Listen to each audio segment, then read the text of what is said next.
ఎక్కడంటే అధ్యక్ష, తమరు క్రిస్టియను, మీ నాయకుడు క్రిస్టియన్. నేను తప్పు పట్టడం లేదు, తప్పు పట్టకూడదు కూడా, తప్పు పట్టకూడదు కూడా. కానీ శాసన మండలిలో మంత్రి గారు బాధ కలుగుతుంది, నేను తీసుకోను. బాధ కలుగుతుంది.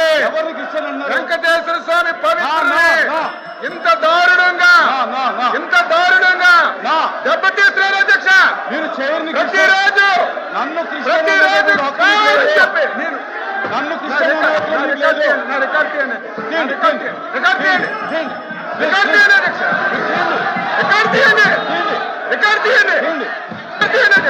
క్షమాపణ చెప్తారా? నేను చెప్తా. కూర్చోండి కూర్చోండి కూర్చోండి కూర్చోండి అరే కూర్చోండి, నేను తీస్తాను. కూర్చో కూర్చో, కిందకి దిగాలి, కూర్చోండి.